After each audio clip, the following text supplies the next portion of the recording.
Welcome to Crescat's live market call featuring our macro and activist mining research. I'm Kevin Smith, Crescat's founder and chief investment officer. Before we get started, please refer to our important disclosures pages on the screen now. These can also be found in the description on Crescat's YouTube channel and on our website. Crescat's live market call is about sharing timely, macro, and newsworthy geologic updates, both positive and negative news across our holdings as they arise. These videos represent the opinions of Crescat as a mining and exploration industry advocate. Our objective is to share the overall geologic progress of our activist strategy in creating new economic metal deposits in viable mining jurisdictions around the world. If you enjoy our videos, please click on the like button and make sure you're subscribed to our YouTube channel to get notified of upcoming episodes. You can also follow Crescat Capital on Twitter for ongoing macro research and important news updates on our positions. If you want to learn more about Crescat's investment strategies, we encourage you to reach out to Merrick Iwahashi. His contact information is on the screen now and can be found on our website at crescat.net. So let's get started. Today, or this week, we had another inflation week, another CPI week, and this has been kind of a persistent trend that we've been calling for. Tavi's been particularly, calling for it, and that is this second wave of inflation. And what's the Fed been calling for? Instead, the Fed has been saying that they expect inflation to decelerate down to their 2% target. In fact, they started the year with tipping their hand that they were thinking about 6 rate cuts before the year would be over. I think that's dwindled down to something like 2 now, because it's much like when they were telling us that inflation would be transitory. It's like they were wrong, and they're wrong, and now they're being proven wrong again, because inflation is not coming down towards the Fed's 2% target. It's going back the other way. It's going up. And this is super core inflation, super core CPI. It's something that the Fed looks at, and it's really the services less energy, rent, and it's the services less the energy and real estate components of the CPI. And on a year-over-year basis, it's up over 5%, and on a 3-month annualized basis, it was up over 8%. With the latest CPI report this week. So the inflation data is doing anything but coming down towards the Fed's 2% target. And it's no surprise that gold and silver have been breaking out, and gold stocks are starting to move up as well. And it's very exciting to see. Let's go on to the next. So here's silver. Silver's had a nice run recently, but nothing like cocoa. I mean, cocoa has been on fire over the last year, and this chart was going around Bloomberg today, and I thought it was pretty interesting because it shows that long-term chart on silver juxtaposed right with cocoa, and it shows that Hunt Brothers cornering of the silver market back in 1980, move in silver, and look where we are today. This is re-indexed to 100 as of 20. Well, it's indexed to 100 as of 2024. That's why the prices don't look exactly like the $50 level that we hit for silver in 1980 and again in the early 2000s. But silver, just to get back to its prior highs of $50 an ounce. I mean, there's still a long ways to go to the upside, and it's just showing you, like Tavi has talked about, in a commodity bull market, the rotation, tends to go from one commodity to the next. In an inflationary market, it's the same thing. Look at what the potential is here. Let's go on to the next. That's a great chart, Kevin. By the way, good stuff. So I'm going to thank you, Todd. I'm going to talk a little bit about our investment strategies here at Crescat today. We have 3 hedge funds at Crescat. We have a global macro fund, a long-short equity fund, and a precious metals fund. Now, just this Venn diagram over here on the right side here tries to show kind of the relationship among these different funds, because there is a lot of overlap.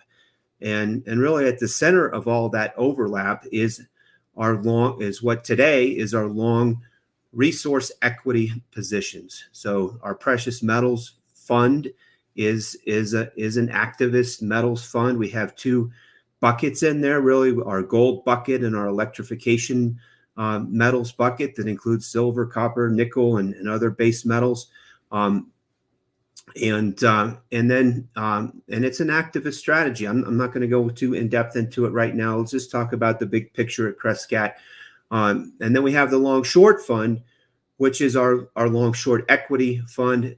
A lot of what we do at Crescat is equity focused, and we it's something that I've had an equity bias and bent now for 30 plus years. I've got an equity fundamental quant model that I originally developed 30 years ago, and we've been continuing to use it and refine it ever since to manage money. But we're also macro. So we have a global macro fund, it's really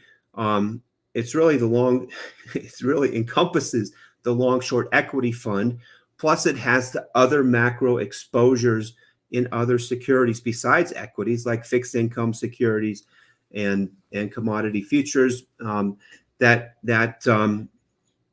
aren't necessary, and currencies even that aren't necessarily expressed in the long short equity fund. So, global macro fund has everything. Our investment process at Crescat is very much macro focused as well as value focused. That's important to understand in our DNA about who we are. But we like to express a lot of our themes through equity. So you're going to see a heavy equity bent across all of our strategies. The global macro fund has long and short exposures, as does the long short fund. The precious metals fund is really our long only focus fund today. It can go short if it wants to, but today it's a long only focused fund, and we are long precious metals, mostly through precious metals mining stocks, and heavily tilted towards the exploration side of that, which is the small cap and even some micro cap exposures that we have there, because that's where we believe the biggest value opportunity is to capitalize on this macro environment of rising inflation and depressed valuations. Let's go on to the next. So what we're going to look at here is the exposures that we have. This was as of the end of last month in our global macro fund, because it really shows the different themes that we have. And there's 8 different themes that we have across the firm. The global macro fund is the one that can express all of the themes. And so let's just walk through this a bit. We have our mega cap growth ceiling theme, and that is our short positions in large cap growth stocks, mostly technology stocks that score poorly in our equity fundamental quant model. And we have this exposure is mostly through put options. We also have an SPY put option, so an S&P 500 put as well, because we believe we not only do have the catalyst for a market move to the downside with rising inflation and high interest rates and inverted yield curves, but we also, and the excessive valuations, already mentioned that, but we also have we have both the catalyst and we have both the valuation setup and the positioning setup, the crowded positioning. So mispriced cost of capital, that's our other general equity bucket, where we have short positions in a variety of other stocks that are supported by our equity fundamental model. Brazil liftoff is a long commodity theme with Brazilian stocks. Genomic revolution, that's our biotech theme, where we've got Lars Tile helping us to pick stocks there. He's an industry expert. our energy shortage theme. We've got some long exposure there, mostly through large and mid cap oil and gas stocks. And Lisa Theme is our industry veteran there, who's helping us with that theme. Our global fiat debasement and electrification metals, that's our activist metals exposure. And it's also its own fund in the precious metals fund, just those two themes. Those themes are across all three of our funds. It is our largest exposure across the firm today because it's both a macro and a value exposure that we have high conviction around. And so that is why we, every Friday here, we talk about our activist metals positions and our theme. But you can see the exposures here. This is relative to NAV in our global macro fund. So the fund does employ a modest amount of leverage, but we have a heavy short position to offset our long positions. And we also have a yield curve steepener trade. This is our short 30-year treasury bond position that's duration matched with a long 2-year note position. And it looks like a large exposure because most of that exposure is coming from the 2-year note side, which is, very short duration treasury securities, not super high risk. But what we're playing is the steepening of the yield curve. We've been in a record long inverted yield curve period of time. Normally, that's a signal of an oncoming recession. We believe this one's going to prove to be a stagflationary recession, and therefore we have this general great rotation trade where we're short mega cap growth, overvalued mega cap growth stocks. We're long commodity related equities. But when you go into a recession, what happens? That's when the yield curve re-steepens because the Fed is forced to capitulate and start to lower interest rates. But in this case, we have, we also are still in this inflationary regime. And we think there's a lot of risk still on the long end of the yield curve. And so, lo and behold, we haven't seen the recession yet. We haven't seen the uninversion, the steepening of the yield curve. We think it's directly ahead of us, and rising inflation and the lack of the ability of the Fed to cut rates on the short end is, we think, one of the key drivers here. So that's all I have for today. Let's turn it over to Tavi.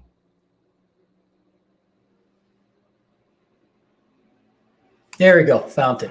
Sorry. Well, Nathaniel, if you could, I think I sent you another presentation, but if you can't, that's fine. We'll start with this one. It's okay. I rearranged things to start with a different chart. But essentially, I would like to talk a little bit about a few things. Notice that this chart is the NASDAQ 100 index adjusted by money supply. And the whole idea of this chart is to show, yes, we're kind of living in this banana republic environment where things have been going up drastically in prices, but we're not seeing, the real moving fundamentals is really driven by dilution of money. And I see a lot of people that tend to be very bullish in equity markets because they see that. And I think ultimately it's going to drive the cost of capital higher, with inflation actually being higher for longer, and that will readjust the valuations of especially equity markets. But the idea of this chart is really, actually, if you go back to the 1940s, I was reading an IMF paper yesterday in which it was basically trying to explain what happened during the 1940s when we really build up those levels of debt that we had during the World War II, and how do we deleverage? And a lot of people like to talk about the inflation story. Inflation was a big part of it. Running the economy hotter than historical standards was one of the main things that caused inflation to, or I should say, to the deleveraging process to unfold. But there was another thing, or another two things that happened during that period that I think often people forget about. There was a pegging, the pegging of the 10-year yields and other yields as well. We had it capped until I think it was a 2.5%. But one more thing allowed the government to actually cap those yields. One of them was the fact that we were in a much more disciplinary world back in those days, particularly when you look at gold being pegged relative to the dollar being pegged relative to gold.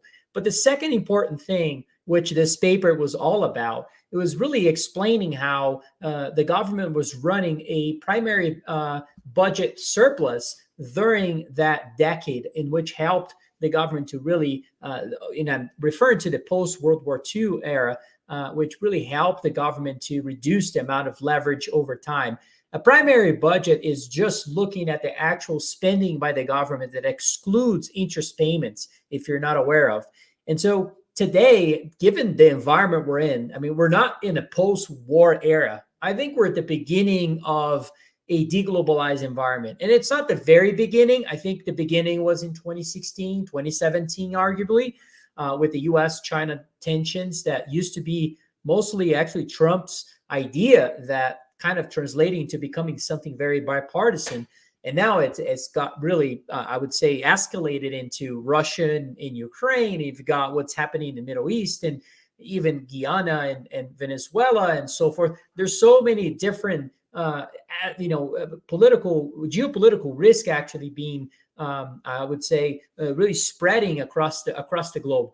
But the real point of that idea is that in today's environment of actually entering a deglobalized environment, and this need for reshoring and reducing this reliance that we have currently with imports and other things, is really going to be driving more and more this fiscal dominance. How do we run a primary budget surplus in a world that strongly requires a fiscal dominance environment? It's going to be kind of mind-boggling to me. Let's go to the next chart.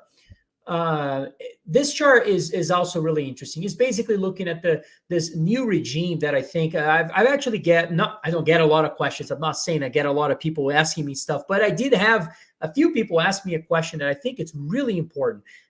It's talking about the gold correlation versus the 10-year yield. Now, a lot of people thought that gold would never rise with 10-year yields rising. That was an impossible scenario. And others would say, no, it's not nominal rates. You got to look at real rates. And even in that basis, things have diverged, I would say significantly.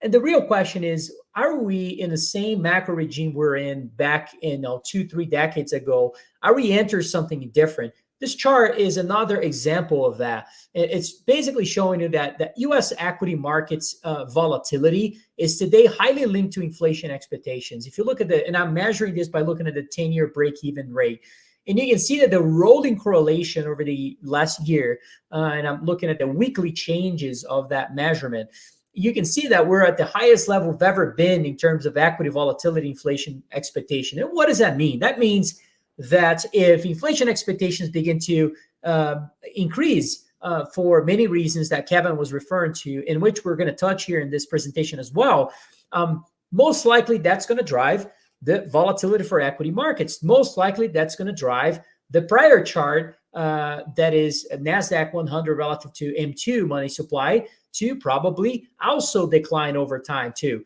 And so that volatility today is a concept that I don't think is fully understood by market participants. Let's go to the next chart. Here's another new chart. Money market funds is one of the main bullish cases for the equity markets today. A lot of people like to talk about that there's a lot of money in the sidelines that could potentially drive equity markets even higher. And that is undeniable. The chart is right here. There's $6 trillion sitting on money market funds. So, Tavi, why are you bearish on NASDAQ and S&P 500? Or Kevin, why are you bearish? Because there's so much money on the sidelines. Well, like anything else in markets, I don't think we should ever be looking at things on a nominal terms. Let's go to the next chart. If you look at money market funds relative to total equity market, the size of the total of the equity markets in the U.S., you're going to see that it represents about 13% of the overall market. Well, back in prior bottoms, when we had a lot of money in the sidelines, because of the selling pressure that was caused, that then drove valuations to be depressed. in 2009. March of 2009 was the very bottom of the equity markets during that period. And 2002, I believe, was the very bottom for the tech bust. And you can see here, we're nowhere close to those levels. In fact, in the tech bubble, or the bust, that was even lower peak, as you can see in this chart, it was somewhere close to 30% of how much money market funds represented of the total equity market size. And today we're about 13%. So I'm not sure, I don't think all money market funds will actually come into this to equity markets. In fact, historically, all the way back to the 90s, we've never seen money market funds run too much below 10%. So maybe we go back to the very low levels, which was 10%. There's 3 percentage points then of a potential upside. Is that really the bull case for equity markets? If that's the case, I would be very skeptical about that thesis. Let's go to the next chart. This next chart makes the same comparison, but instead of looking at relative to the size of the equity market, now we're looking at the size of money supply. How much money and credit is available out there? And is money market funds that much representative of what it is out there? And clearly, as you can see today, we are at historical lows too. Compared to other bottoms that we had in equity markets, we were somewhere close to 50%, 45% or so of the money supply was represented by money market funds. Today, we're about half of that. In fact, we're actually going even lower than prior times because of this movement in money market funds, or I should say in the size of money supply increasing recently, in which has caused this ratio to decline as well. But nonetheless, this is just another way to show that this overwhelming bullishness and all these narratives that people create sometimes is not really driven by the data or supported by the data. And that's my role here in this case, is just to show you that the data is really not supportive of that idea that there's not a lot of money in the sidelines. So let's go to the next chart. So next time somebody sends you a chart like that, show them this chart, because I think that's much more a much better way to represent this data. Well, let's go to the next chart because I already showed this chart. Here's another thing that is going on in the global, or I should say in the U.S. economy, but also in the global economy. And you can see this in China, you can see this in Europe, but really in the U.S. it has the best data, more accurate data for us to measure this.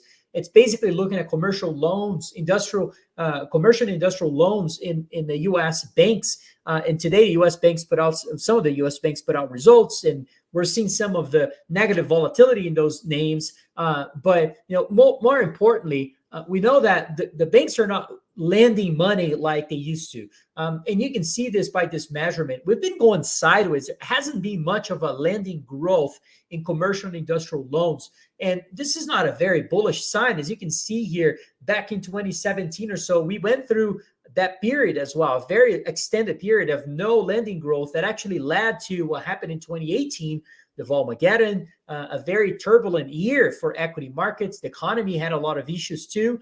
You can see the same thing happen in 2019 before the COVID crash and the COVID recession that actually caused the banks through the governments in stimulative packages and policies really caused this number to really spike up. Now, recently, since the regional banking crisis, we haven't seen much lending growth. And I think this is actually quite problematic for the overall economy. Let's go to the next chart.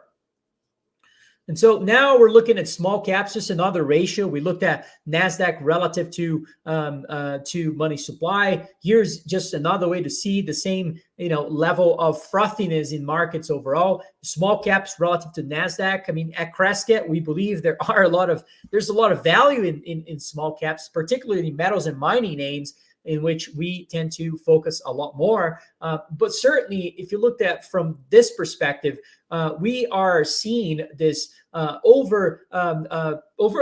would say, performance from NASDAQ relative to small caps that we haven't seen in many decades potentially. This chart only goes back to 1990s, but you can see here we're now below the levels we saw back in the tech bubble. That was a time when investors should be starting to allocate capital towards small caps relative to NASDAQ, although small caps also got crushed during some small caps got crushed during that environment, during the tech bust. It was actually a part of the market that outperformed technology companies and also NASDAQ 100. And so, to me, it wouldn't surprise me if we're approaching a bottom. That's really the idea of this chart, is to think about historically when we see these types of divergences, or I should say not divergence, but of things getting really wacky historically.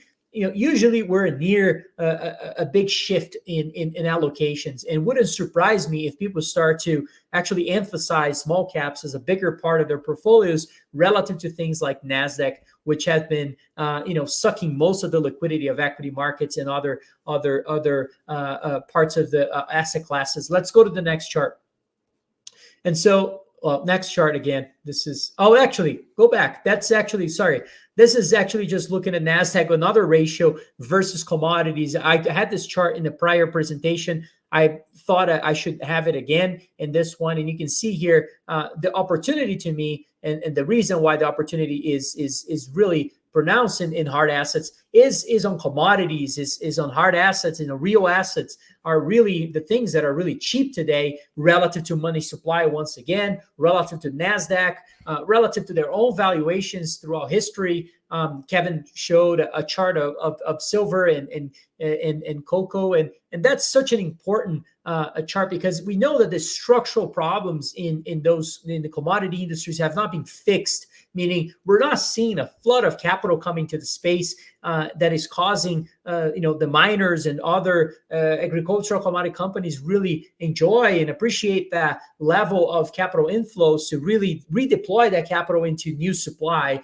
And so this is creating, to me, one of the best scenarios for a long-standing bull market for commodities that is probably going to be driven not only by the demand side that we can talk about, but also the fact that supply is likely to be very constrained moving forward. Now, one thing that a lot of people do, and that's usually what happens in a very speculative environment. This chart is going to be a funny chart, but at the same time, an important one. Let's go to the next one. And now look at this chart real quick.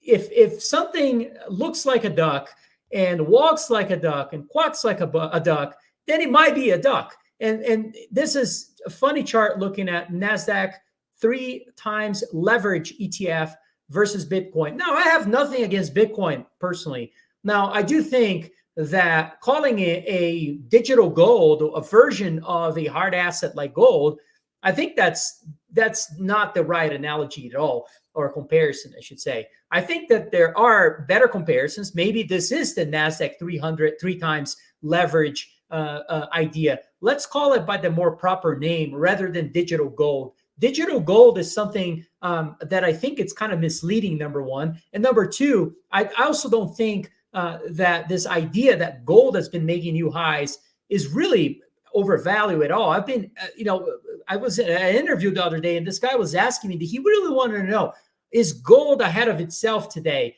I couldn't have a much, I have such a strong opinion about that topic, because I think that gold relative to almost anything today is extremely cheap. It's relative to money supply, to S&P 500, to NASDAQ, to GDP. I mean, literally all sorts of things relative to gold really looked historically depressed.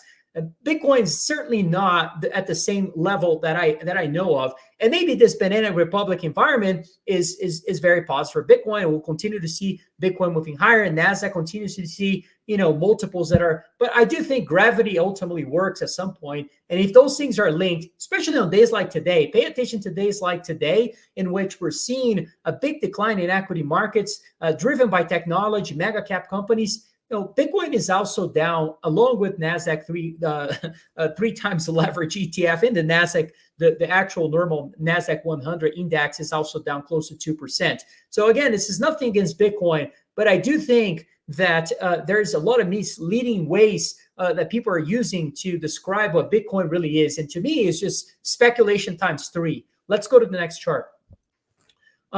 So another narrative that I think it's important to maybe, describe here is what's happening with the Fed, and is the Fed turning more dovish, and what are the reasons behind that? I think actually Novogratz put out a good tweet, which was bullish for Bitcoin, according to him. he claimed that essentially there are no reasons why the Fed should be cutting interest rates. I agree 100% with his idea. I think if you looked at the data itself, there are no reasons why the Fed should be cutting interest rates. I'll go through a few charts of why inflation is actually reaccelerating. If that's the case, and the Fed is actually forced to start cutting interest rates for whatever reason it is, I've been thinking a lot about it. What are the potential reasons? And maybe this chart right here is the main reason. Now, we can talk about the political potential ways to explain that type of change in stance. But I think it has to do with what's happening with the debt service problem that the economy is facing. And when you look at the interest payments that we're seeing, with interest rates staying where they are, we're probably going to see actually interest payments run up to about $1.6 trillion, as is shown in this chart in the blue line that continues, the lighter blue line that continues. And if you see the projection that if the Fed cuts interest rates by about 150 basis points, we're going to go to actually $1.2 trillion. And so it's a 30% gap between the two. So that to me is probably the main reason why the Fed is actually being forced to cut interest rates.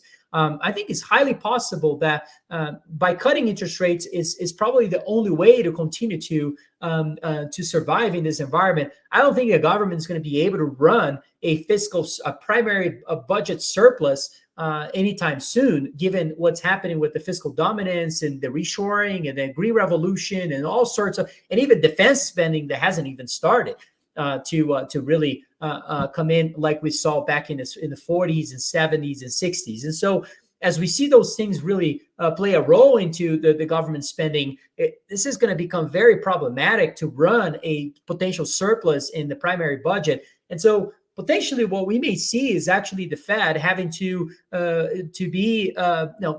interest rates on the short end, because that's where they have the power to really manipulate markets on the short end. And by doing that, potentially having a much larger percentage of the composition of the U.S. debt, federal debt, being driven by T-bills, in which are linked to the short-term rates that the Fed has a handle over. And so to me, that's really what's the scenario going to look like. This is, to me, it's an explosive environment for hard assets, is as good as it gets. It's better than the prior 3 decades that we've had, not the prior 3 decades, but the 3 decades that we had in the past that were inflationary eras. The 1910s, the 1940s, and the 1970s were nowhere close to this lack of discipline from a fiscal and monetary environment that we're in.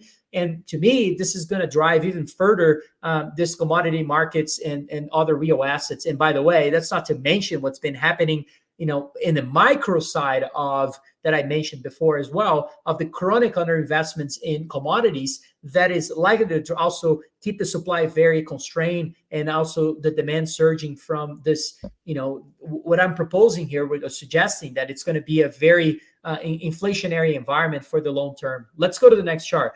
And so Bank of America also had this chart, and I remember looking at this chart of actually by the CBO, and I had a chart here in this presentation basically showing their guidance of how much, or estimates of how much the debt is, federal debt would be. And if I'm right, it was basically they're expecting that we would reach to $40 trillion back in 2030s and 2040s or so. This chart is basically showing we're going to be at $40 trillion by the second half of 2025. That's such an important thing to think about.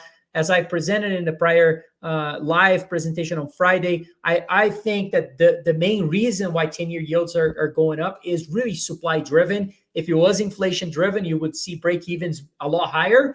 I think break-evens are likely to go a lot higher, but it's not yet a big driver of 10-year yields. It's not really foreign central banks selling treasuries, because actually foreign holdings of treasuries are at record levels today. And to me, what's really coming down to, and it's also not default risk, because CDS and credit default swaps and all sorts of things relative to 10-year yields are also not explaining this movement on the upside. I think it's really on the screen what it is. It's the flood of issuances. Let's go to the next chart. one concept that I think it's important as well is, as we see the government kind of having to work towards the situation that is highly inflationary, we have to think about that the government will likely come in with different types of subsidies in different segments of the economy. And what is important to think about this chart, which is breaking down, over decades, the inflation among different things, daycare, or you can look at the school expenses, or schooling expenses, or college expenses, I should say, or medical expenses. Most of the things that the government receives, that most of the items that actually receive government subsidies have experienced even faster inflation than the ones that are more independent. This is such an important aspect, because we're likely to see so many things that the government will probably get involved. That is probably going to be driving even further inflation to the upside. Let's go to the next chart. And so commodities are, I posted this chart recently, commodities are probably into a second wave of inflation. I think that's the case here.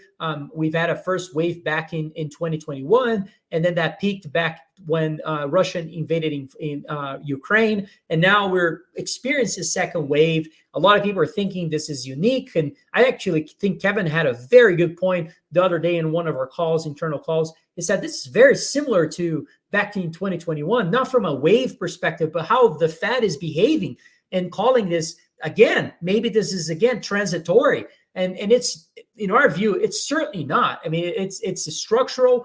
It's got lags. It's got many pillars of inflation. And it's certainly, to us, it looks like it's a long-term problem. Let's go to the next chart. And so here's another thing that is also interesting, is that even from a positioning perspective, as we look at positioning for trading and other aspects of investing, we're not seeing that investors are crowded in positioning when it comes to commodities. This chart, that's kind of what it's showing. It's, despite the fact we're seeing the second wave, the positioning remains very low relative to its history. Let's go to the next chart. And so you can see even ag prices are starting to show a second wave. First wave started in 2021. Now we're seeing the second wave here and being unleashed. Now, I think it's just the beginning. Let's go to the next chart. This is the 10-year break-evens. And when I say that 10 years break-evens have a lot more to go, is because we, if you looked at this chart, we just broke out on a weekly basis, on a weekly candle. And I think there's so much more for this to move to the upside and to retest the levels of 2021. Clearly, we've been in the last 3 months or so in an upward trend. The Fed seems to be ignoring this. And again, I don't think they're actually ignoring. I should rephrase what I just said. I think that the big focus is on the debt servicing problem that they don't want to mention. In fact, the main change in the Fed minutes recently was the fact that they might actually reduce the amount of QT. In other words, they're trying to improve the demand aspect of treasuries, because by not rebuying those treasuries, that they are allowing them to run off and depleting those reserves over time, it's causing or I should say, it's adding to the problem of the supply issue with lower demand and driving yields higher. Let's go to the next chart. And so you can see oil. It's been a story that we've been covering here recently. Oil is, we had a few charts. Kevin pointed out the seasonality of energy and how energy is starting to look good. Oil companies score really well in our own models too, equity models that we run here at Crescat. And it's really interesting that so many people used to be bullish in oil a year or two ago, and now all those folks are gone. And now recently we have seen a little bit of a change, given the fact that oil prices began to break out and people are starting to see the trend. But this is actually ahead of the break evens, and usually has a very strong correlation. So if oil continues to break out, which we think it will, for two reasons, and I'll point out in a minute, we think also break evens and inflation expectations are going to follow. Let's go to those two reasons real quick. One of them, gasoline prices also broke out. I'm not going to go through that, but basically very similar chart. It broke out recently. Probably it's going to go a lot higher, but let's go to the next chart.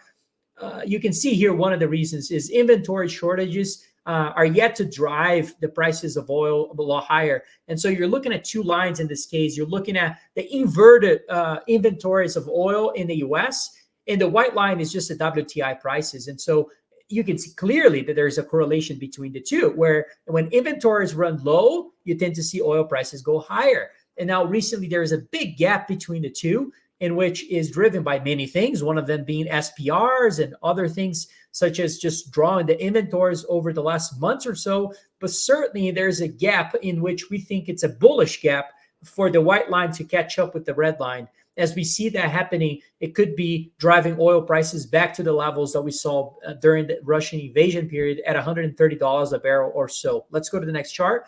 The second reason is because Saudi Arabia is now running one of its highest break-even prices in nearly 2 decades, as you can see in this chart. And that's mostly because we're accounting for the current account break-even that they call, which is basically looking at how much they've been spending on things in general to build up their economy. And therefore, the cost of that is starting to reflect on the cost to produce oil as well. And how much will they have to make in order to accommodate things like increasing production of oil. And so the break-even rate of Saudi Arabia has been in an upside, and that is another thing that is likely to drive the oil price much higher. Let's go to the next chart. So now let's run into precious metals and finish the presentation so we can get Quentin in here as soon as possible. But basically, here is a chart that I've been asked the question as well of well, do you think this is like I said, is the gold market really ahead of itself? There are important things that you can look at as a trader. We like to look at, and we're not traders, we're investors, but as a trader, I think a trader often looks at things such as positioning and overbought and oversold indicators. Now, I want to point out how different this environment is relative to those things. Who is buying probably gold is likely to be central banks. How do we know that? Well, we presented that case before. It's basically looking at the GLD ETF, assets under management. We're not seeing that increase along with the gold prices increase. Therefore, it's not coming from the general investor. It's coming from a larger institution that is driving the prices much higher from an accumulation standpoint. And so that brings to my mind is that positioning among general investors are not really driving the price, and therefore the overbought indicators that we often like to see are probably not as relevant, because when we looked at positioning itself, positioning is not extreme at all. We can look at positioning across CFTC data, looking at the future markets through their contracts, and we don't see at all that the future contracts are at all-time highs in terms of positioning. It's more like it's a historical average over the last 2 decades. So that's number one. We're not seeing gold miners have a big run-up yet. Now, we think it will happen. But if you look at gold miners, central banks don't buy gold miners. They buy gold. Therefore, we're seeing that lagging effect across most of the miners, in which we think it's a major opportunity. And so those are the important aspects going on across the gold space. And the other thing I would point out is the fact that how cheap things are. I mean, just look at silver. We're seeing a big reversal in silver prices today. That is not, to me, the big attention here. The big thing is the opportunity on the long-term opportunity that we have in front of us. And the long-term opportunity is presented very well in this chart. Is silver relative to money supply, or adjusted money supply, is just now potentially forming a double bottom. And we think there's so much more upside for the metal. We know that it's been breaking out recently from major historical resistances not too long ago, and we think that the upside is just getting started. So for us, the opportunity really is in gold, but silver even more, and potentially even more in the miners. So let's go to the next chart.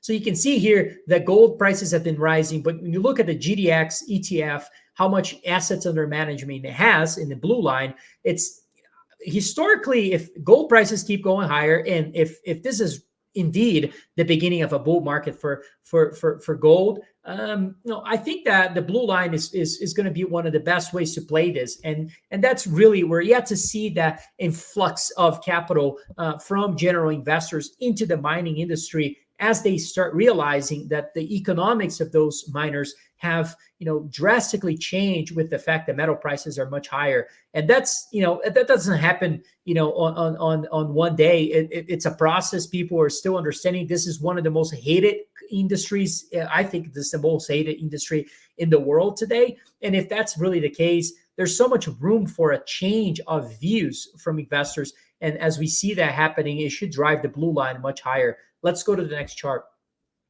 And so you can see junior miners. I made a point about, if central banks are really going to be turning dovish in an environment where inflation is clearly accelerating again, none of us own enough hard assets. That's just an opinion, obviously. And I do think of that in terms of junior miners, because junior miners have not moved at all yet. I mean, I think we can easily see large returns in the near future. And so I'm really focused on this because, again, this is all my opinions. I'm backed by historical data of looking at when we see a big run-ups in gold prices, usually for logical and rational purposes, gold miners tend to do very well. And, the main part of the central thesis here is, are we in an inflationary era? And is this really a beginning of a secular bull market for gold? I think there are many reasons why we believe that that's the case. And if so, I think this chart is not only at the beginning of a breakout, but it's probably going to go much higher. Again, just our views on this. Let's go to the next chart. And you can see that not just from my perspective, but looking at the data, macro data of places like India that have a very good history of owning precious metals. I know gold is a bigger taste for Indians relative to silver, but we're seeing large amounts of silver imports in India recently. And this data is looking at US dollar terms, and it's remarkable what we're seeing in terms of accumulation of silver by India. And it's probably another important driver of the recent run-up in prices too. Let's go to the next chart. I'm almost done. I think might be my last chart. If not, there's a few two charts or so, but this is such an important reminder of the case, just a simple way to explain the demand case for silver, which we get asked so many times. Silver is an inflationary asset. People have forgotten that silver used to be a monetary metal, and it still is. Although it's an industrial metal or a monetary metal with industrial properties, it does have its also properties from a monetary perspective. It used to be used as a currency in the past, and certainly it should be seen as a monetary metal today. And we know that it's historically undervalued just by analyzing silver prices relative to money supply. And lastly, what's been potentially another driver that didn't used to be the case is watching what's happening with the green revolution, in which is using more and more of the metal over time. And as we see the breakouts in copper and other things that are linked to the green, even more linked to the green revolution, it should also drive the prices of silver that is still really undervalued, even relative to gold prices itself. And then if we go to the next chart, there's a new aspect going on, which is, and I'll tie this up and finish. But utilities are now saying that they're bracing for a surge of power in demand. How do you think AI, artificial intelligence, and all those technology advancements are going to be able to be as useful as people are expecting without using a massive amount of electricity over the years? And even Elon Musk actually pointed out the risk for shortages of electricity in the future, driven by three things, really. The demand for electric vehicles, what we're seeing in terms of the AI revolution, but also even from a heating perspective that we're seeing, places like New York forcing people to actually move away from gas stoves to actually electrical ones. And all those changes are going to be big drivers for electricity demand, as we see this need for revamping across most utility companies. I think that's also going to be a big driver of metals. In fact, if we go to the next chart, if you read our last letter, we talked about this construction boom, which is happening already. But also we put out, different ways of measuring that today relative to history, in which we show that certainly what we're seeing currently is a surge of infrastructure developments in construction, mostly driven by the government, and how much they've been, with the Inflation Reduction Act, the Infrastructure Act, and so forth, are completely dwarf other periods in history, such as the rebuild of the World War II that we saw globally.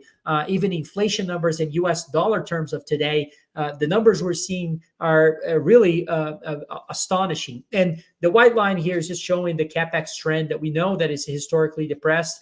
And so which one is going to give? And the next chart is the very last one. That is the final way of thinking about this. How do we go from all these policies without making the metals and mining industry at least not a margin error relative to the size of the S&P 500, in which we're seeing today a 0.4% weight of the metals and mining industry in the S&P.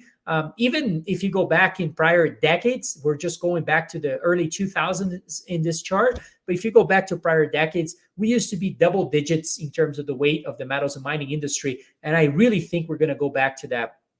All right, this is my final chart. Now I'm going to pass it on to Quentin. He recorded a video that we want to play for you. And so let's do that now. Hello, everyone. Look, I am away this week, so I'm doing this recording on Thursday evening. It's been a very exciting gold market here in the past few days. In fact, just in the past couple of hours, right before I made this video, I noticed gold's leapt up by leaps and bounds. It seems almost it's like it's going asymptotic here. It's a little spooky. It's a little Bitcoin reminiscent, so hopefully it kind of takes a breather. It's always good to see things go up slow and steady, but wow. In this slide really just kind of sums up kind of this, breakneck speed with which the gold market, the precious metals market, and really the mining sector is starting to wake up. It's really been since just before PDAC, the Friday before PDAC, when gold magically peaked up or popped up, and it's really been on a breakneck path now for about 5 or 6 weeks of almost relentless price rise. But people are waking up. People are starting to get it. They're starting to you're starting to see volumes increase in investing in mining company and so forth. Stocks. So we're getting there, but it's still early innings. Okay, let's go to the next slide.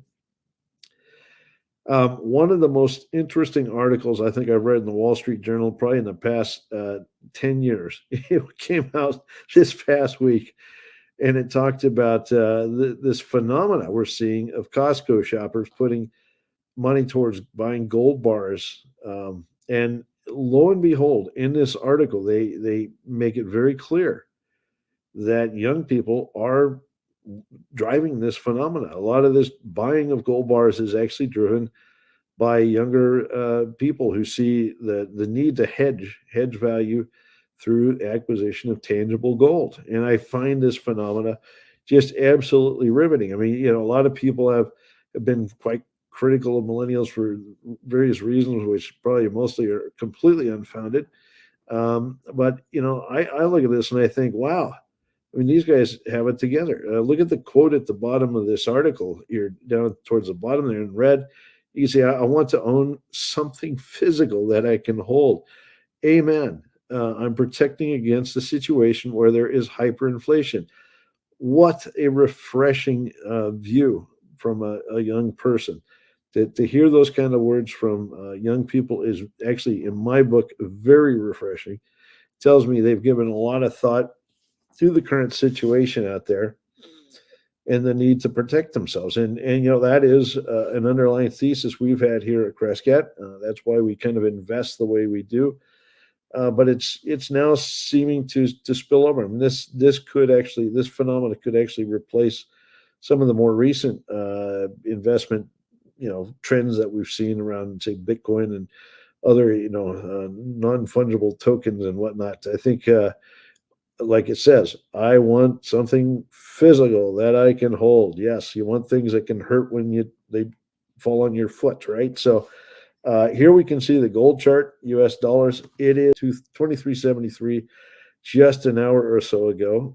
But let's go to the next slide and let's dive in a little more here, because really this is not restricted to the US. Okay, I think we're seeing a similar phenomenon, maybe not necessarily explicitly younger people, but in China, the Chinese are buying gold with both fists at this point. And it's both the central bank in China, but also individuals. People are buying gold very aggressively. Once again, for the 16th month in a row, according to this article, and this article is dated, this is March. Now, it would be 17 months because, March, indeed, we confirmed that China continued to buy gold aggressively, if not even more so in March. But 17 months in a row of gold being added to Chinese coffers, and that means central bank buying. Okay, that is absolutely remarkable. Now, the chart over here of the gold price in yuan, unfortunately, didn't extend back to the same period. The previous chart that I showed you for the U.S., that was going back for over 20 years, almost 25 years. This chart, unfortunately, I could only get it going back about 13 years or so, but you can see just recently a huge appreciation of gold price in the yuan. Okay, where else is this happening? Go to the next slide. One of my favorite countries in the world, Japan. We're seeing the same phenomena. We are seeing, imports of gold into Japan tick up, and it's kind of hard to see in this chart in the lower left-hand corner here, but you can see that the darker brown bars show gold imports, and then the bars that are light on the bottom, those are gold exports. But notice that just in the past few months here, there's been a burst. It's a little tiny, point on the end of that chart, but it is significant. Okay, you're starting to see the Japanese import a considerable amount of gold, and when the Japanese get going with something, they have a very, culturally have a very, herd-like approach to following trends. And I would dare say that we could see rapid, importing of gold, purchases of gold by individuals. I do know that in Japan, it's fairly easy for people to buy, like allocate some of their salary every month to buying gold. And I think this trend is going to take off like wildfire. And why? Because the gold price, Japanese yen, is just like, this is unprecedented, really, compared to even other currencies. It is absolutely skyrocketed. Okay, like we're talking about just a few weeks here, it's gone from 300,000 yen to almost 370,000 yen just in a few weeks. Big things are happening. Look, I'm unfortunately not listening to Tavi and Kevin speak before me, so I got to kind of solo this. But in my view, this is a huge ground shift in the gold space, and I think it's really reflective of kind of a renewed appreciation for gold as a means of hedging against inflation. Okay, people are smart. They're wise. People are not dumb. They're very smart, and they figured it out. Okay, all right. Now let's go to the next slide. Look, last week I talked about the flow of money into the mining space when you see a commodity rally like this, and I talked about it in the sense that this money, that we'll say the green dollar sign that you see, is generalist money out there. Okay, this is money coming from funds and other sources that is usually allocated elsewhere. Like it might be in tech, and it's rotating now into commodities, into mining and stuff. And usually the pattern that we've seen is that it goes into the ETFs and large miners first, and then it kind of cascades down from there. And I talked about this at length last week. So I'd urge you to, if you're interested in this topic, go to last week's presentation. You can hear more about it. But it usually cascades down into the mid-tier miners and then into the advanced explorers, the companies that have made big discoveries that could be gobbled up through an M&A wave in the not too distant future. And then money even cascades down to the junior miners, the exploration companies that we so much love here at Crescat. And why? Because that money goes into their coffers so they can go out and explore and they can make new discoveries. Okay, but it takes time. It takes time for the money to trickle down there. Now, I've decided that I have to modify my slide from last week. Why? Because of everything I just talked about in the previous 3 slides. So go to the next slide. And you can see it's clear there's a fundamental shift in the we'll call it the investment into the gold space. All right, the precious metal space. Clearly, people picked up on the fact that Costco is selling these gold bars. That's a lot of money, guys. I mean, it's hundreds of millions of dollars have gone straight into Costco gold vending machines. That's incredible, in my view, and it's a wonderful thing to see. But then, look, I say this in jest, but then it continues on down the path. Now, I guess what I find intriguing here is that a lot of those people, especially those young people, millennials and such, who are starting to wake up to this, if some of them are watching this video, guess what? You can make a lot of money in the junior miner and exploration company end of the spectrum. Okay, there's a lot of opportunity out there. When I say make a lot of money, I should be cautious. You can potentially see an increase in your personal net worth. Okay, by investing in this space, and this junior mining end of the spectrum can be one of the best behaved, we'll say the most return possible out of all of these different categories in a big gold cycle. That is why we're in this. And now it's a challenging area to invest. You have to start to learn a lot about mining companies, junior explorers, what gold deposits are, what makes them, viable versus uneconomic, and all sorts of different things. Well, you can do the research yourself, and I encourage anybody to learn as much as possible.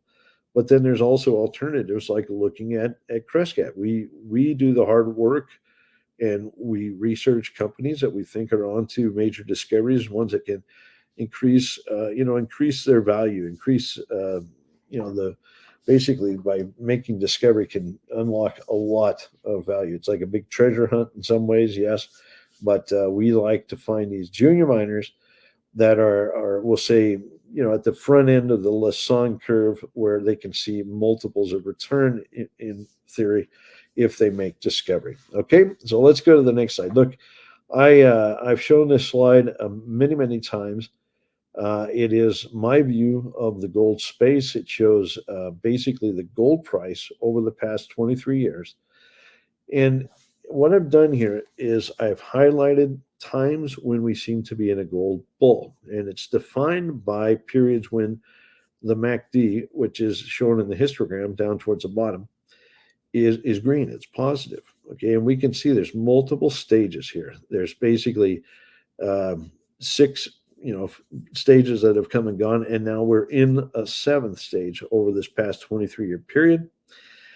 What I've done here is I've shown the low and the high gold price for each one of those periods. I've shown the width of the green bar is how many months, so 35 months for the one on the left. But you can see as an average across all of these, we'll say 24 months on average is the duration of a gold bull in these cycles.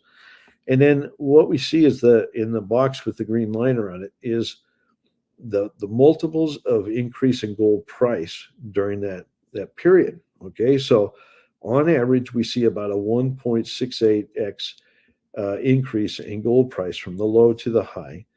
And this current bull phase that we're in, as defined by the MACD, started roughly March, so about a year ago of 2023.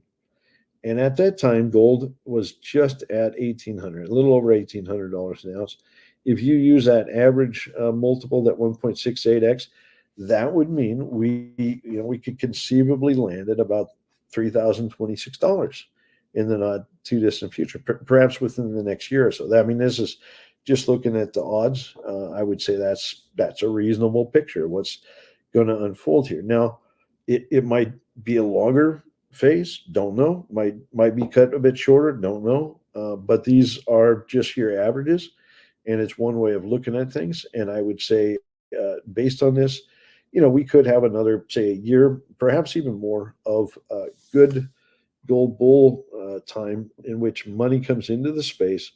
We see money trickle down to those junior companies, and we see them do their work and make discoveries. And more importantly, we see the M&A cycle also pick up, where major and mid-tier gold companies start buying some of these newly discovered assets. All right, so this is where the value is created in this space. and I think we got good times ahead of us. All right, let's go to the next slide. Look, I'm away this week. I didn't have time. I've been Rochester, Minnesota for a few days. I didn't have time to put together a presentation on a particular topic, but I do have a few updates that I want to give everybody. So please go to the next slide. The first company I want to talk about is Sitka Gold Corporation. This is one of our newer investments. Times have been tight. We haven't had a lot of money to put towards new stores, but this is one that we cherry picked late last year, and it was based on some results that came out from work that Sitka did at their RC project in, I think, September of 2023. Okay, a little refresh here. Sitka is exploring a reduced intrusive type gold system. They are up in the Tombstone Belt in the Yukon, and they are exploring a system that is very, very similar to Snowline Gold's Valley deposit discovery. All right, this is an intrusive related gold system. So basically, you have a granite body. In this case, we see some kind of squibbly lines going across there in pink. That is an expression of an underlying granite body. Those are big fat dikes that have come up through the ground and crystallized, but they are closely associated with gold. Okay, and the drilling done to date has defined a very broad, sizable gold resource. But what's really intriguing is late last year they started to hit some very high grade mineralization. With respect to this type of deposit, they hit 124 meters of 2 grams in one hole. And within that, there was 55 meters of 3 grams, very much like what we see at Snowline, in fact. All right, so the holes that you see in the green, those 2 green dots, those are holes, the first 2 holes that were drilled this year, 57 and 58. 57 was drilled first. You can see it was drilled at a fairly steep angle to the northeast. And in 58, the position of 58 is about 70 meters north of 57 and slightly to the east. And again, it was drilled at an angle such that it was a fairly steep angle to test the same, general vicinity of where that high grade was. So let's go to the next slide and let's look at a cross section. All right, so here you see hole 58. Looks actually not too different than the cross section for hole 57, but you can see it's gone through the upper dike. It's gone down, hit a bit of sediment in the greens, and then it goes into the dike again. In fact, they hit a very, very long width of that dike, given the angle they were drilling. And you can see that's where the high grade was in hole 47 from last year. That's where that 124 meters of 2 grams was, including the 55 meters of 3 grams. Okay, so we're going to give this thing a very, very good test. Once again, it's deeper in the system. I'll be very interested to see what kind of grades come back, particularly because they did see visible gold in some of the veining in this hole. Let's go to the next slide.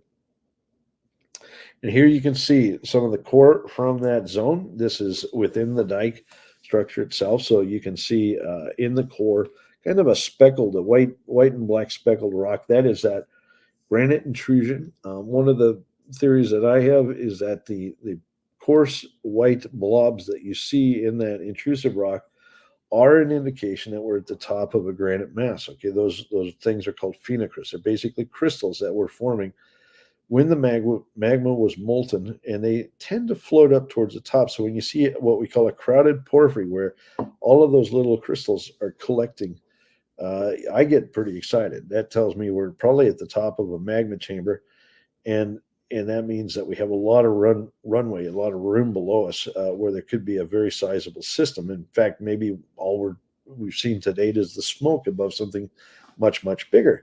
Well, further support comes from the fact that they see visible gold in some of the veining. Okay, the kind of linear features, often light gray, maybe somewhat tannish gray in this photograph, that you see are quartz veins that crisscross this core. And the quartz veins, we call them sheeted veins because they're very flat, linear features that cross the core at fairly regular intervals.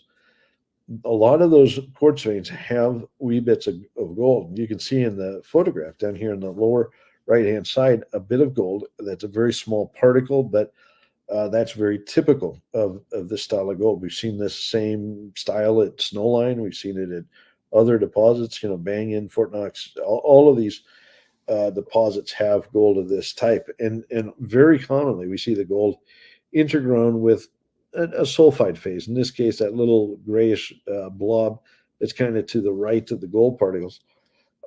That's probably maybe bismuthinite, or maybe it's even arsenopyrite. I don't know, but it's a little bleb of sulfide that occurs with the gold that's very common in these systems. So in my book, that is a typical occurrence of gold in a reduced intrusive type system.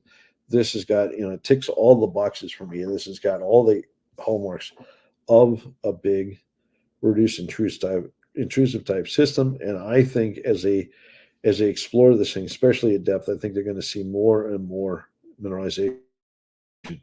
All right, let's go to the next slide. And by the way, assays are going to take a few weeks, but hopefully we see them sooner than later. I think, given the slow nature of drilling at this point in the commodity cycle, I think these guys should be able to get this core through the lab fairly quickly. So hopefully we see some assays soon. Anyway, this image shows you the broader RC project area. You can see the saddle stock and then the Eiger deposit. Between the Blackjack deposit and the Eiger deposit, there's nearly 1.34 million ounces of gold in inventory right now. That's early stage, lower grade resource, but it's this deeper mineralization. The fact that we're seeing a bigger footprint of this, a very large reduced intrusive system here, that I think is the most intriguing. I mean, this is certainly shaping up to something that can be much larger, and now we know higher grade. Okay, let's go to the next slide. All right, one of the companies we're very excited about, Hercules, put out some news this week talking about some geophysical works they did, geophysical work that they did in I think it was done over the winter here, the winter months, basically to look at the sulfide system, this buried porphyry system, and how it responds to electrical surveys. Okay, so when you do an electrical survey, in this case, it's basically what we call induced polarization IP chargeability survey. We're looking at the electrical behavior of the rock in the ground. Okay, often with mineral deposits, there is sulfide present. And the sulfide that is very common in almost any ore deposit is pyrite, okay, or iron sulfides. And pyrite, if it's evenly disseminated through a rock, it can be quite chargeable. In other words, the little bits of pyrite, as electricity is pumped into the ground, they tend to collect electricity, so they become charged. Think charged like a static balloon almost, but for a brief period. Okay, and then the other thing is, if the sulfides are touching one another, in other words, if they're all kind of crowded together and they touch one another, you can develop conductive features. In other words, the electricity can pass from one grain to another and actually pass through the ground. So we're looking at the behavior of both the chargeability and the conductivity within the ground. Okay, now this survey in particular, found that there is a conductive area, which is really intriguing. And their interpretation is that this conductive area is an indication there's a sulfide, like intense sulfide, that might be, interconnected with one another, and therefore, is conducting electricity. And therefore, they kind of use that, or they interpret that as a proxy for a more intense sulfide endowment in that area. Okay, what does that mean? It could mean there's higher grade. Okay, we'll see, but we'll talk about that more here in a second. Okay, we're also seeing a pretty consistent chargeability throughout a very large volume of rock as well, and that's telling us there's a big sulfide system here. Okay, let's dive in and talk about some of the details here. Let's go to the next slide. Okay, so in this image, we are looking at chargeability. Okay, again, this is where the minerals, particularly pyrite, are becoming charged. They soak up the electricity, they kind of hold it for a moment while the survey is being done. So you can see it's almost like an X-ray in a sense of where the sulfides, disseminated sulfides in this case, are located. Okay, so the bright pinks, obviously, that's where there's strong pyrite. And you can see most of the drill holes that were completed last year in 2023. Those are those linear things with the little ticks of blue flagging by them and then orange flagging. So the copper and moly values are expressed. And you can see most of those drill holes fall within that strong pyrite area. Okay, but that's not necessarily where the copper is. Chalcopyrite doesn't necessarily charge up like pyrite. Okay, so what they're suggesting here is that much of that drilling they did last year was in, we'll call it the most intense pyrite area, but not necessarily the most intense chalcopyrite area. They're actually saying that might be outboard from that. Okay, so where it says target corridor, they are interpreting that area where the chargeability is somewhat less. Okay, that you're seeing reds and oranges rather than pinks. Their interpretation is that is where there might be stronger chalcopyrite. Okay, so that's giving some reason for them to test out into that region. Okay, now let's kind of pick this apart a bit more. Now, first of all, the elevation of the chargeability, that's 800 meters. Okay, that's with respect to sea level, I believe it is in this case. So think of this as like a horizontal slice of the ground at a fixed level. Okay, go to the next slide now. Now we'll look at a cross section. Okay, unfortunately, the vertical scale isn't on here. But think of the slice that we just saw, more or less being right about in the middle of this image. Okay, this is in cross section view, so we're looking at from the side. But that horizontal slice is roughly where the middle of this image is. Okay, and what they're saying, this is looking east, by the way. All right, so what they're saying is this area, mainly to the, we'll say to the left of these drill holes, the little linear features you see there, they're drill holes. They think that is where more of the chalcopyrite resides. Okay, so it's kind of in the area where there isn't necessarily as bright a pink, but they interpret that to be a sweet spot. So that's consistent with the vectors and grades that they saw from the drilling, that they are heating up towards the north and northwest. It'll be interesting to see what they come up with. They're planning to put some holes in there, and we might see much higher grades in that area. Okay, let's go to the next slide. Okay, now we're looking at an image of conductivity. This is not chargeability. This is how well the rock or the minerals in the rocks in the ground conduct electricity. Okay, how easily the electricity passes through the rock. And this is at 900 meters elevation, so it's slightly higher than the previous one. But you notice that there's a shift. There's a fundamental shift here. In the previous image, we saw most of the bright pink was towards the middle of the image. In this case, it's shifted. So now the most conductive area is towards the south.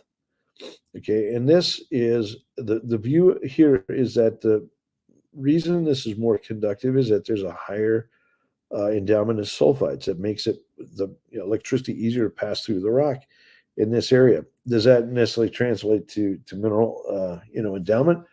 We don't know. There's also a magnetic anomaly down here. By the way, magnetite can be somewhat conductive in the right conditions, so maybe that's explaining it. But it does suggest there is perhaps more conductive minerals, perhaps sulfides in this area. Okay, go to the next slide. And now we can see from this image in a 3D rendition here, these blobs that you see, these bluish blobs are areas that are conductive, that are shown in 3D. So they're projected down into the ground. And we can see that they extend well below some of these mineral occurrences at surface. Okay, all of these little names that you see here are various shafts and adits and old mine workings and whatnot. And we can see they're very closely associated with the projection of these conductive features down into the ground. What might it mean? Well, my gut says when I see conductive features like this, I think of skarns. Okay, that's just me. Often magnetite skarns with with a fair bit of sulfides, hopefully ore mineral sulfides like chalcopyrite and stuff. That might be what we're seeing here. Okay, that's just my gut. That's my gut. It's probably not exactly the same way the company sees it, But I do think that might be an explanation of what we see going here. And that would also explain why this is to the south of what they're interpreting to be more of the copper core of a porphyry system. To the north, this is more on the fringe. Again, it's going to have to be drilled to figure out what's really going on here, but I think they got a very good tool to work with here in both geophysical sets. So they do have a pretty robust plan coming up for this year. A lot of money in the bank. This is one of the best cashed up juniors out in the market, and I think they're going to make further big discoveries this year. Go to the next slide, please.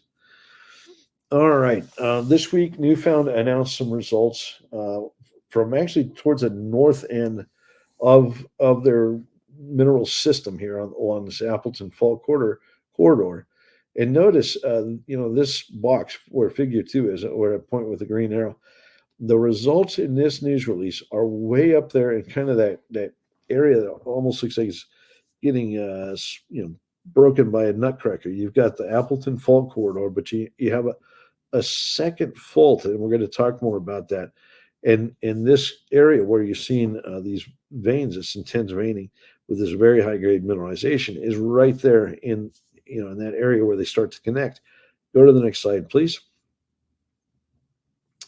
Okay, here's a close-up of that. So you can see the Glenwood Shear Zone, which is the gray feature towards the northwest or the upper left, is getting closer and closer to the Appleton Fault corridor, which is the other gray feature that you see kind of going through the middle of the image here. Up towards the north there is where they start to really get close to one another. Okay, and it's in this area where they're seeing, look at all the red boxes. Those are results from this news release. So holes that were announced in this news release from this area where veining is trying to bridge or connect those two structures. And often where you see two structures like that, two principal structures that have a lot of movement on them, try to connect with each other. It's usually a zone where there's a lot of breakage in the ground in between. Okay, and that can be where you get a lot of mineralization. I think we're starting to see that here. Let's go to the next slide. This is a very complicated image. It's looking at that whole picture in a different angle. So we're looking orthogonally, or not orthogonally, we're looking obliquely to the southeast. So now we've got the Glenwood Shear towards the bottom of this image. The Appleton Fault is above it.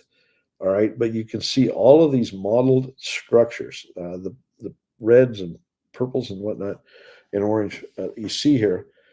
This is where all this drilling took place, and there's a lot of gold through there, a lot of structures. What we usually call a situation like this, these are linking structures. They're basically brittle structures that try to connect the two shear zones, the two shear features, in this case, Appleton and Glenwood.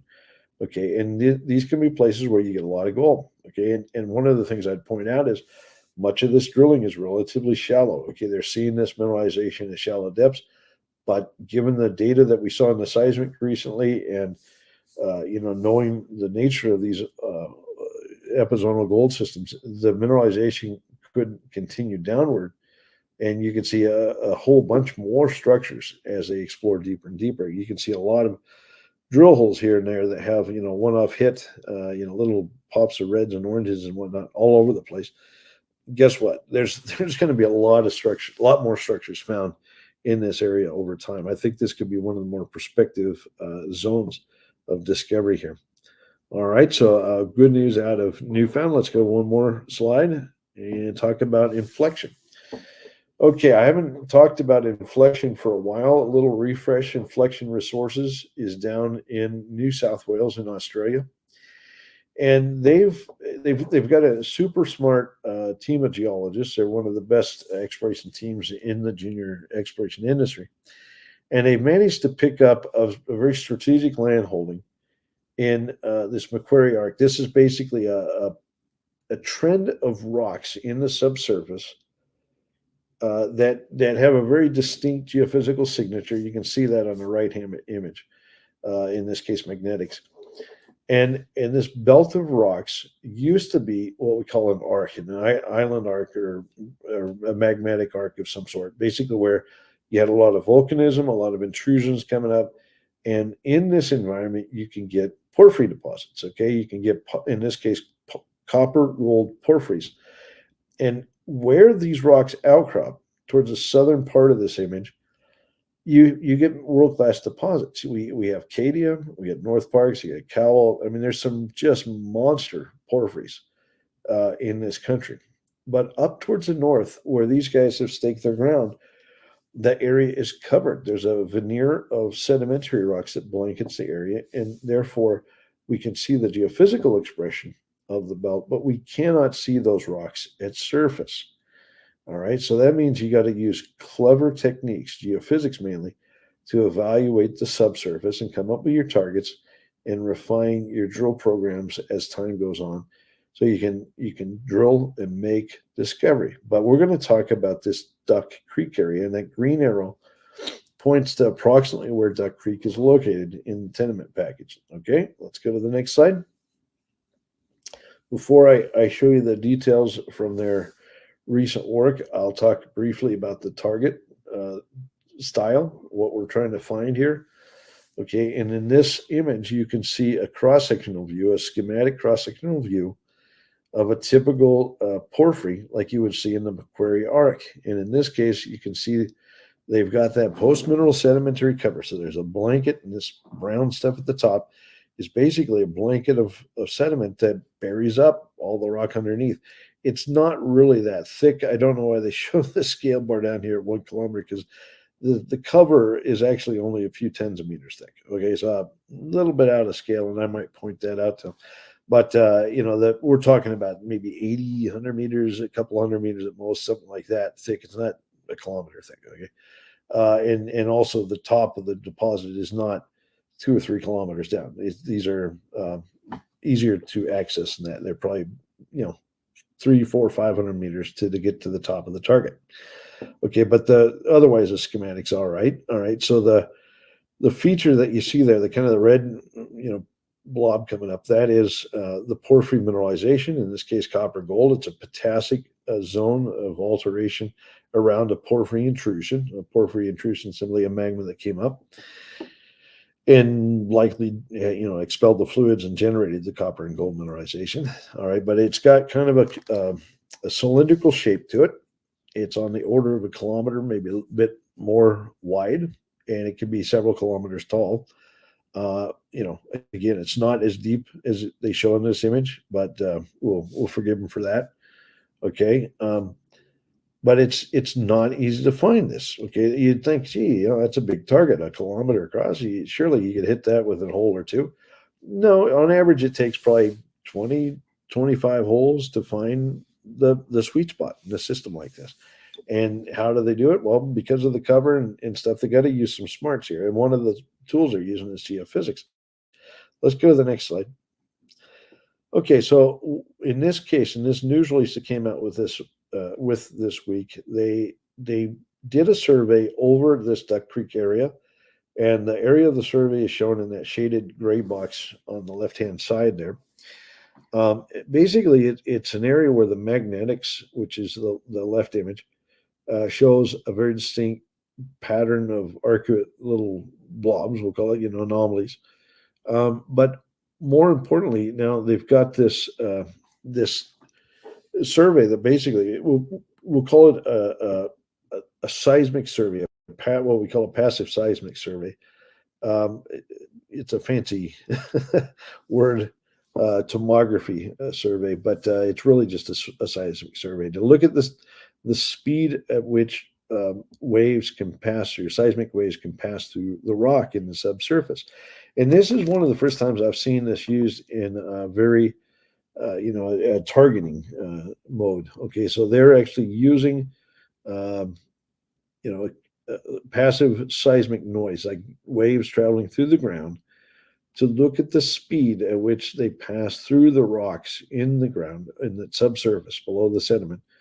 And they're looking for areas where the waves pass through the rock a bit faster. Okay, because the theory is that those are areas where where the velocity is higher, where the intrusions would reside. Okay, so over here on the right hand side, you can see the areas that are reds and oranges and whatnot are areas where the seismic waves travel a bit faster. It's a bit hard to interpret, but I think the next image does a better job. So let's go to that.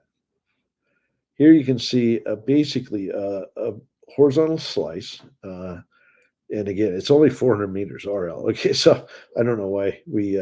Anyway, it's not that deep, guys. It's pretty shallow, and it's a horizontal slice. And you can see where they've drilled the holes. Okay, they've got let's see, 1, 2, 3, 4, 5, 6, 7, 7 drill holes completed. It just so happens, and those were drilled before this data came back, obviously. Just so happens most of those drill holes test areas where the velocities are not as high as one would hope to see with a porphyry. But now that they have this data, they've got these very discrete, we call it circular features that are very suspicious of being, potentially an intrusive. Okay, and they've got those new targets.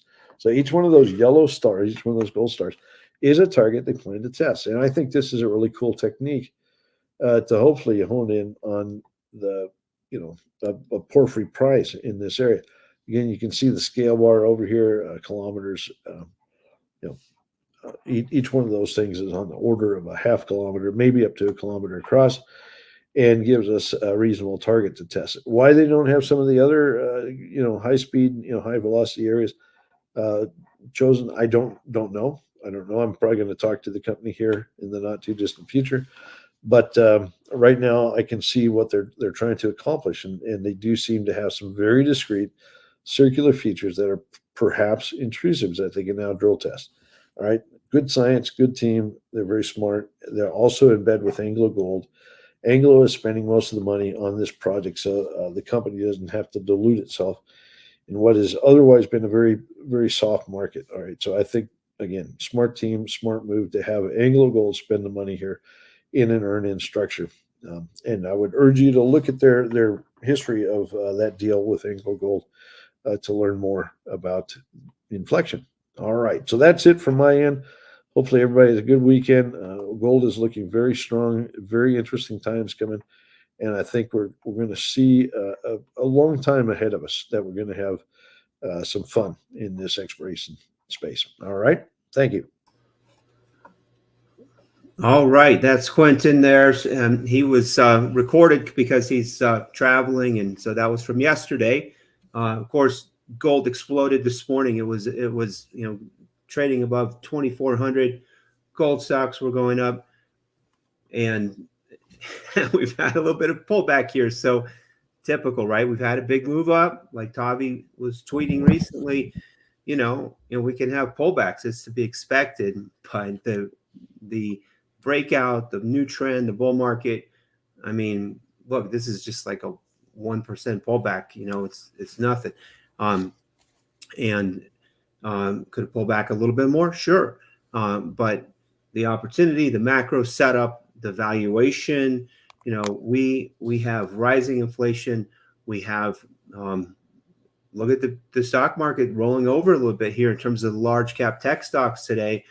No, who was expecting that, and so things are happening under the surface. It really looks like we're setting up for this great rotation with mega cap tech, frothy valuations, slowing growth, still some good growth, but it's slowing, especially on the free cash flow, the trending free cash flow that we look at. Microsoft and Apple this quarter will be going into negative year over year free cash flow growth. And it's not just because they're spending so much on CapEx.